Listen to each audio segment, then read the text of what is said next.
आज नहीं तो कल इजराइल फिलिस्तीनियों को खा जाएगा। इजराइल ने अपनी देश की सीमा का निर्धारण नहीं किया, जब मन तब मारता है। सीरिया पे कुछ नहीं कर पाते हैं। इजराइल को पता है कि कैसे किसी को बर्बाद किया जाता है। हम लोग अभी भी इजराइल का साथ नहीं देते हैं ऑन लीगल ग्राउंड, क्योंकि हम खुद फंस जाएंगे।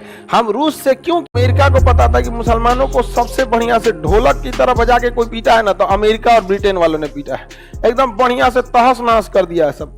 तुर्की जो मुसलमानों का सबसे बड़ा गढ़ था, तुर्की के खलीफा के पद को समाप्त करके तुर्की मुसलमानों का गढ़ के बाद वहां महिलाओं को बुर्का पहनने तथा मुसलमानों को टोपी लगाने पर अंग्रेजों ने रोक लगा दिया था, जिस वजह से भयानक विद्रोह हुआ था, खिलाफत आंदोलन। अंग्रेज समझ गए थे कि इनके धर्म में मध्य हस्तक्षेप करो, इनको बस अच्छा अच्छा करते रहो, तारीफ करते रहो, ये लोग क्या करेंगे, साथ में खड़े रह जाएंगे। और ये बहुत ठोस लेवल पे काम नहीं कर पाते हैं। मतलब एक होता है ना, बहुत अंदर तक काम कर देने के लिए, उतना लेवल तक ये काम नहीं कर। तो इसलिए उनको लगा था कि यहाँ हमें एक ऐसा देश होना चाहिए जो हमारे बदले इन सारे लोगों से लड़ाई लड़ सके। यहाँ पे बसा दिया उन लोगों ने इजराइल को। किसे बजा दिया? फिलिस्तीन पे इतना बम गिराया कि फिलिस्तीन गायब हो गया। और कौन देश हो गया? इजराइल। और आज नहीं तो कल इजराइल फिलिस्तीनियों को खा जाएगा। समझ में आ गया कि नहीं आ गया? पूरी कंप्लीट 90% एरिया पे फिलिस्तीन के 90% पे कब्जा किसने कर लिया?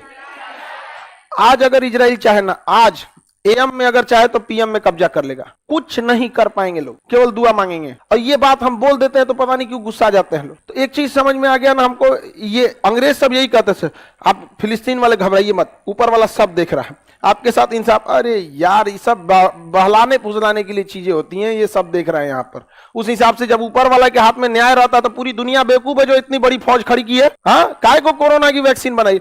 धार्मिक चीजें अपनी जगह पे हैं, बट वास्तविकता अपनी जगह पे है। तब तो हम लोग बेवकूफ हैं, 16 लाख की फौज लेके खड़े हैं, भगवान के पास नहीं, भगवान के भरोसे बैठे देंगे, अरे क्यों मार देंगे, ब्रह्मास्त्र खत्म। हाँ, भगवान आपका साथ जरूर देंगे, लेकिन आप भगवान के समकक्ष बनिए ताकि मांग सके। दिन सुबह से शाम तक दलिद्रई उल्टा सीधा काम करेंगे, अधार्मिक काम करेंगे, उसके बाद सोचेंगे भगवान आपके लिए पर्सनली अवतार लेंगे क्या कभी? उसको बुलाने के लिए भी होना चाहिए। एक मामूली विधायक को नहीं बुला सकते हैं आप, भगवान को बुलाने चले हैं। मुखिया ना आए आपके घर, आप उस लायक बनना चाहिए ना आपको यहाँ पे। तो ये भी स्वीकार करना पड़ेगा आपको। क्या आप कह सकते हैं कि आज आपके अंदर वो इंसानियत चीज है? हर इंसान छल कपट में लगा हुआ है, कब किसको कचर के आगे बढ़ जाए। अब भगवान आएंगे सीधे यहाँ पर, ऐसा थोड़ी हो सकता है। भगवान नहीं कहेंगे तो हमारा खाली समझ ले रहे तुम, तो ऐसा नहीं है यहाँ पे। अमेरिका इन लोग को बहुत अच्छे से फुसला के रखे रहता है। तो यहाँ पे कौन लगा दिया? इजराइल। इजराइल ने अपनी देश की सीमा का निर्धारण नहीं किया, जब मन तब मारता है। सीरिया पे कुछ नहीं कर पाते हैं। इजराइल को पता है कि कैसे किसी को बर्बाद किया जाता है। जैसे अगर कोई छोटा बच्चा है ना, उसकी जिंदगी बर्बाद करना है तो कुछ नहीं करना है।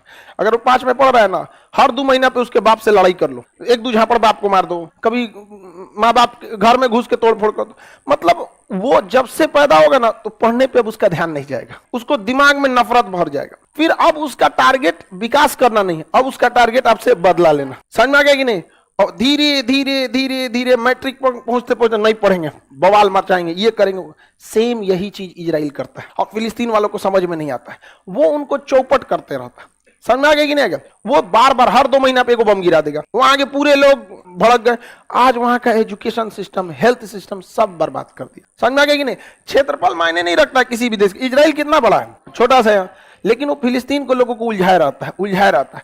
फिलिस्तीन की जो जैसे कुछ एगो इंडस्ट्री लगेगा, कोनो बहाना करेगा, एक जगह गोली मारेगा, उधर से उसे बम गिराएगा, सब मार के इंडस्ट्री उड़ा दिया। जा कोई बढ़िया स्कूल बनेगा, 2 महीना बाद उनको टारगेट ले लेगा, इनको मारना है। जहां कुछ होगा इधर से आप इजराइल के ऊपर बम मारिए, कुछ मारिए, नहीं पहुंच सकता है, उसकी टेक्नोलॉजी इतनी, मार के गिरा देगा। अब वीडियो जारी कर दे, देखिए फिलिस्तीन ने हमारे ऊपर बम मारा, उसके बाद देखेगा अच्छा ये वाला स्कूल अच्छा जा रहा है, धाए जाए यहाँ से, चौपट करके रख दिया वहां पर। समझ में आ रहा है कि नहीं आ रहा? हम लोग अभी भी इजराइल का साथ नहीं देते हैं ऑन लीगल ग्राउंड। समझ में आ गया कि नहीं आएगा? क्योंकि हम खुद फंस जाएंगे। क्योंकि अगर हम इजराइल का साथ दे दिए लीगली ग्राउंड पर कि ठीक है फिलिस्तीन पर इजराइल का कब्जा लीगल है, तो उस समय पाकिस्तान कहेगा कि जब इजराइल ने फिलिस्तीन पर कब्जा किया वो लीगल है, तो पाकिस्तान ने पीओके पर कब्जा किया, ये कैसे इलीगल हो गया? समझ में आ गया कि नहीं आ गया? इसलिए तहस में आके नहीं करना है। इजराइल तुम बहुत अच्छे हो, लेकिन हमारे देश से ऊपर नहीं हो। रूस पुतिन आप बहुत अच्छे हैं, लेकिन हमारे देश के ऊपर नहीं है। हम रूस से क्यों किनारे हो रहे हैं? क्योंकि रूस चाइना से दोस्ती करते जा रहा है। समझ में आ रहा है कि नहीं आ रहा है? इसलिए इंटरनेशनल और जियोपॉलिटिक्स में धर्म को रखिएगा साइड, इमोशन जाए साइड, सबसे ऊपर नेशनल इंटरेस्ट। आपकी देश की किसमें भलाई है वही आपका इंटरनेशनल रिलेशन में काम आएगा, और कुछ नहीं यहाँ पर। नो परमानेंट दोस्त। और बड़े लोगों से हमेशा सावधान रहना चाहिए, उनकी दोस्ती दुश्मनी कभी नहीं होती है। जो बड़े बड़े लोग होते हैं ना, बड़े बड़े, वो लोग कब किससे दोस्ती करेंगे कोई मतलब नहीं, और ना कब किससे दुश्मनी कर लेंगे नहीं। और उनकी दोस्ती दुश्मनी वो खुद नहीं करते, उनके नीचे वाले लोग करते हैं। वो तो ऊपर ऊपर बाद में सट जाएगा, अरे भाई नेतवन को देखिएगा ना, और नीचे वाला मुंह देखे जा, गठबंधन टूट गया, बन गया, ये सब चीजें होती रहती हैं। तो यहाँ पे क्या आ गया, इजराइल। अमेरिका का वैक्सीन कौन है, इजराइल। बोले ना तो नहीं, सऊदी अरब 4 को मिसाइल मार देगा, उसका सऊदी अरब कहेंगे तो सीधे क्या कर लोगे, समझ में आ गया कि नहीं आ गया, क्या कर लेंगे ये बताइए। तो यहाँ पे तो एंटीडोट है यहाँ पे। अच्छा, अगर ये लोग जाएंगे, ईरान जाएगा रूस से संपर्क रखने, तो आके मार देगा किसको, ईरान को।